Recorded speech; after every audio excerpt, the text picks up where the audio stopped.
Chelation therapy is a means of purging toxic metals and minerals out of the body.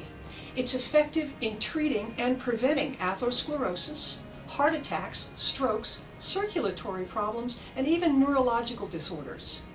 Let's take a visit to my clinic, Austin Integrative Medicine, and visit with Dr. Ron Manzanero, who's an expert in chelation therapy.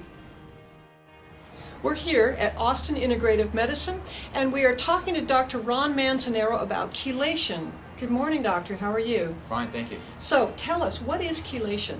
Chelation is a form of treatment to remove poisons out of your body. And what I mean is basically toxic metals. Things like lead, mercury, arsenic, aluminum, things which really have no business being in our body. These toxic metals are known to be enzyme disruptors, and every cell in the body has enzyme pathways that produce some type of end result. That's how the cells live. Okay, they have enzymes that create proteins and so on, and hormones, and these toxic metals can get in there and begin to disrupt this process, or even the energy producing aspects of the cells can get disrupted by these toxic metals. So essentially what chelation is a type of treatment. It may include intravenous forms, and it may include oral forms, like in the form of a capsule or a tablet or a dropper, a liquid dropper that can be administered very safely. And these chelator compounds will then go through the body. They search out for these toxic metals because they have basically an electromagnetic charge that will match and attract lead or arsenic or mercury. They bind to it, and then your body will excrete that complex of the chelator and the toxic metal through the kidneys and into the urine, and that's how you detoxify. So essentially chelation is a detoxification process to get rid of heavy metals. We have heard about heavy metal, mercury toxicity and lead, but how do we really know? And does a person out there, do they need to get chelation on a regular basis, or do they need, how does that work, and who needs chelation? That's actually a great question. I'd like to point out first of all that in a recent study from the International Journal of Toxicology, they demonstrated that mercury actually has a causative effect in creating atherosclerotic plaque. We also know from the AMA journal from 2003, there was an article demonstrating that lead in the body causes hypertension.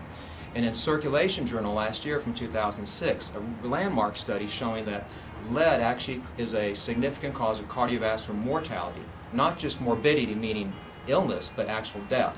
And that article is actually advocating that we have lower levels of the lead ranges for blood tests. The problem is that no one's actually actively checking these things in conventional medicine.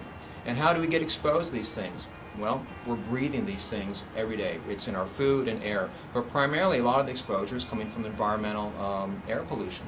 There are many coal tar burning plants that are being created in Red China, even here in East Texas. And this blows into the atmosphere, and we accumulate it through inhaling it. So we inhale it. Do we also get it from our water and our food? Absolutely.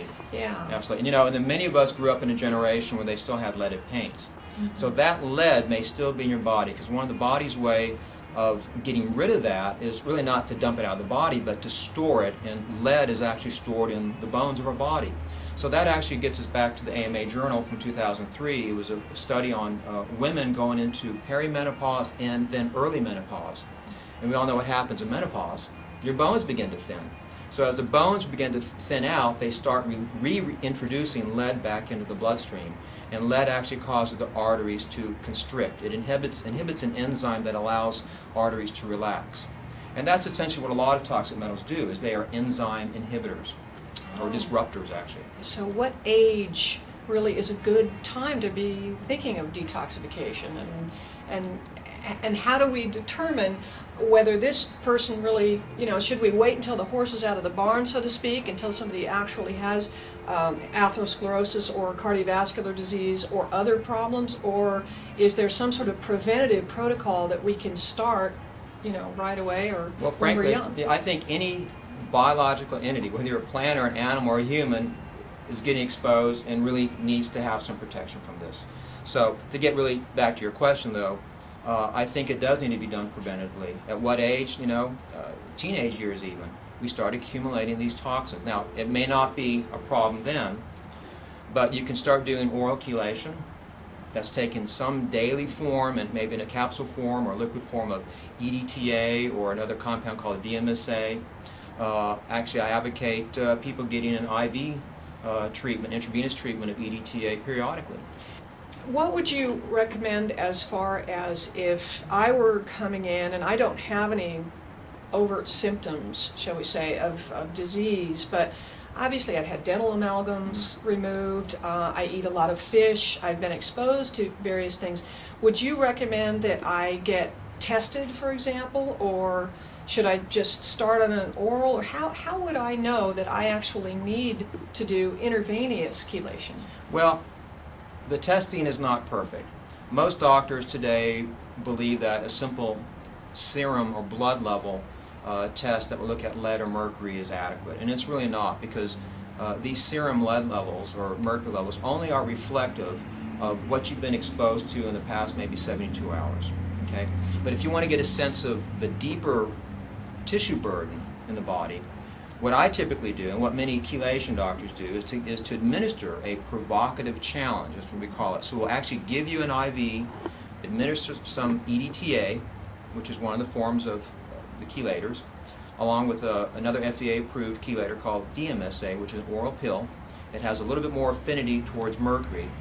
And then you'll collect your urine for 6 hours. As these chelators go through the body and grab the lead, the mercury, the arsenic, the aluminum, and so on, you're going to be excreting it into the urine. After that 6-hour urine time frame is finished, you can then submit that sample to a lab, and they'll give us a reading of how much lead or how many of these toxic metals were taken out of the body.